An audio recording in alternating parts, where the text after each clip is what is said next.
When it comes to how people perceive Harry Kane, it's a bit of a weird one, isn't it? Undoubtedly respected and rated as a great player, but not always spoken of amongst the elites in his generation. Hey, even I'm guilty of having done that, in spite of his ridiculous goal-scoring records. But should he be considered amongst the best ever strikers? When Harry Kane went to Bayern Munich, the expectation was that he would do well, that he would score a lot of goals for them, that he would contribute further to them winning trophies. I mean, there was no doubt he would do all of that, and he has. Well, Leverkusen ruined his first season a bit, that's for sure, but redemption in the second season. And thank goodness for that, right? A player of his stature should never go trophyless in their career. I was a supporter of the go get that high probability trophy, Harry notion. And so now he could go back to Tottenham to finish his career with the satisfaction of a trophy. That is 100% speculation, by the way, based on the fact that he has a €65 million exit clause next summer if he informs Bayern of his intention to leave by February of 2026. And Thomas Frank has said that he would love to have him back, and Spurs have the first right of refusal, so that's where all of those rumors are coming from. Not a good buy because you never know how things pan out in the future. I mean, who wouldn't love to have Harry Kane? Apparently Barcelona would as well. Maybe he'll just follow Lewandowski around. Because what Robert Lewandowski did in the Bundesliga is unbelievable. Those final years at Bayern were incredible. And Harry Kane picked up from where he left off.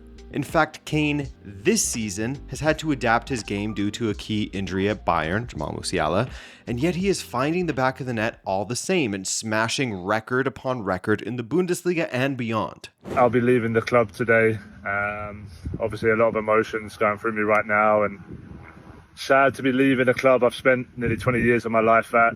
You know, it's really funny to look back and see how people were actually calling Harry Kane a one-season wonder after his breakout 2014-15 season, only for him to get better and better with every passing season.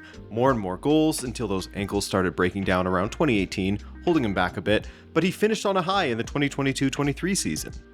All the while, though, trophies eluded him with Tottenham. 2019 came close, making that Champions League final. They also could have won the Premier League the year that Leicester took it, but all the same, no silverware to speak of, which is why he was seduced by Man City at one point. But big man Dan Levy, stood in his way. He couldn't forever though, could he? And with Bayern playing the 22-23 season without a true prolific striker, that's the season where they brought in Mane instead, Kane suddenly became the man that they identified as the heir to Robert Lewandowski. Now, Kane still had 3 years remaining on his Tottenham contract in the summer of 2023, major bargaining chip for Daniel Levy. Yes, Kane was 29 years old still, but with Mane amongst other notable sales that summer, they splashed the cash, around €100 million in all for the English marksman. That's awesome. How does it look? It's good. Let's go then. Honestly, it looked a bit weird seeing him in a kit other than Tottenham's, right? Even images of him at Norwich and Leicester. Those must be AI. Did he really play for them? But anyway, the thinking was that you take this spectacular striker, someone who was essentially facilitating, almost carrying Tottenham's attack for much of the time that he was in the Premier League, along with Heung-min Son. He would absolutely thrive against Bundesliga defenses with a very, very talented team around him, which Bayern has. And he did thrive. His first season in Germany saw him score 36 Bundesliga goals in 32 appearances, with 8 assists to go along. 44 goal contributions in 32 matches, just unbelievable. But he was haunted by his trophy drought some more. After Bayern had gone 11 consecutive seasons as Bundesliga champions, Kane arrived during the season where Alonso and Leverkusen did the unthinkable, did something even Leverkusen didn't expect to do. In the Cup, a cup sit losing to Saarbrücken of all teams, even in the Super Cup, a 3-0 loss, and in the Champions League, minutes away from making the final against Borussia Dortmund before that unbelievable showing from Joselu in the 88th minute onward to take Real Madrid through to the final instead and win the thing. No way this easy way to trophies he had been accused of by some in the media was panning out like this, right? Had he missed the boat again? Was he cursed? Well, he still was the first Englishman to finish a Bundesliga season as top scorer, with his 36 goals also being the most ever scored in a debut Bundesliga campaign. And he had missed 2 matches as well. He got his first European Golden Boot, so another individual award. Bayern Munich have reached an agreement with Burnley over a compensation figure for their head coach, Vincent Kompany. Now, there was a lot of scrutiny around the decision to hire Vincent Kompany, and understandably so. He had just been relegated with Burnley, right? From relegation to the biggest club in Germany, one of the biggest in the world, that's a pretty good upgrade. And while there were rough moments, Bayern got back to winning, and Kane got his first career trophy. Plenty of individual awards in his career, and now his first piece of silverware. And he did it in a season where he was slumping in a comparison to his first season with Bayern. He scored fewer goals despite playing 6 more matches than the season prior, but like we said about Erling Haaland, there are levels to slumping when you are an elite striker, right? But this season, it feels like we have prime Kane once again, and by that I mean a Kane who is doing things that he received praise and even some soft criticism for at times, dropping deep. The thinking being that, the team needs more of a presence from the striker in advanced areas. You heard a little bit of that while Kane was struggling at Euro 2024. I mean, to be honest, the guy looked injured, but now... Oh, it's a chance for Kane! And Bayern go 3-1 up! Kane's performance against Chelsea in the Champions League was incredible and typified how Harry Kane has been playing this season. Now, Kane doesn't just look incredibly fit and sharp this season, but he has started dropping deeper than usual, as you can see with his Chelsea heat map. He was occupying positions in Bayern's own midfield, not typical of a striker, right? Unless they're named Harry Kane, of course. He's dropping, he's getting on the ball, he's spraying those diagonal passes around with an average accuracy of 78.1%, which puts him in the 90th percentile when compared to other strikers in the Big Five leagues. And many of them are progressive passes, as he's in the 94th percentile with that metric, with an average of 3.44 made per 90 minutes. I mean, just look at his passing performance here. Basically, all of them has Kane in the 90th percentile or higher. Just unbelievable. Why is he doing this? Is he just reverting to something that had worked for him previously? Yes and no, it could be chance, but it seems more likely that without Jamal Musiala around him to pull the strings from just behind Kane, he's more than happy to get on the ball earlier in the attacking phase, to use his distribution to start attacks, not just finish them off. With increased involvement in the play, we're seeing one of the sharpest displays from Kane that we've seen since the prime Spurs years. Maybe it's those custom Skechers on his feet.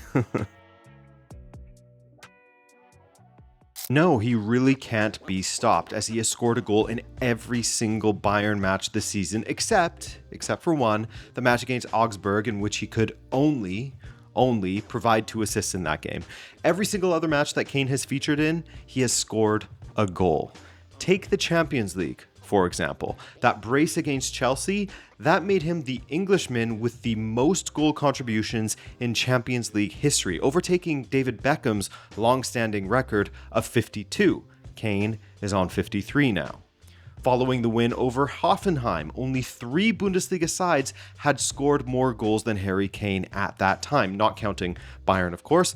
But there was Eintracht Frankfurt on 11 to Kane's 8, Borussia Dortmund with 9, and Köln with 9. Kane alone ranked in 4th behind those 3 clubs. In that match, he also reached 9 Bundesliga hat-tricks, and when you look at the ranking, as you can see here from Opta Analyst, the amount of matches it took him to get to 9 hat-tricks is absolutely absurd. 67 appearances is ridiculous.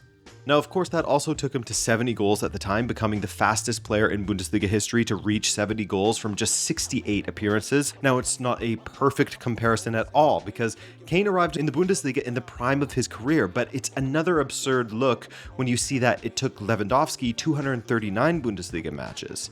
Kane took roughly a third of the amount of time. Now, going into September 26th match against Werder Bremen, Harry Kane was sitting on 98 goals from 103 Bayern appearances across all competitions.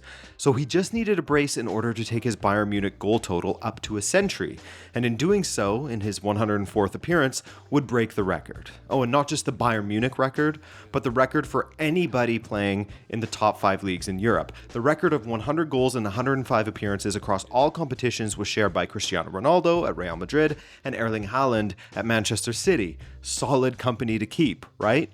Sure enough, Harry Kane won a penalty and converted it, which, by the way, He hasn't missed a single Bundesliga penalty. That's 18 Bundesliga penalties consecutively that he has scored. And yes, that is also a record. Nobody else has taken 18 penalties and maintained a 100% record. Then, in the second half, a Luis Diaz attempt was blocked, falling to Kane to slot past the keeper, and with that, Harry Kane reaches 100 goals for Bayern. boom. 100 goals for Bayern in 104 matches. Outrageous. And yet another record falls, meaning at the time of recording this, Harry Kane has played in 8 matches and scored 15 goals this season. He's averaging a goal every 41 minutes in the Bundesliga, every 46 minutes across all competitions. Add in his 3 assists, and he's on 18 goal contributions in 8 matches. 18 goal contributions in 678 minutes of football. That's 1 contribution every 37.6 minutes. Across his entire career for club and country, Kane has managed to score 472 times, where yes, Kane is the top scorer for England as well by a huge margin, really, 74 to Rooney's 53, and done in fewer matches as well. So when you consider all of this, should we be speaking of Harry Kane, Harold Kane, as one of the best strikers ever? Should he be remembered as one of the best ever marksmen? Not the best ever, but amongst the best ever. In my opinion, yes. And this season will likely be the one where he convinces others of just that.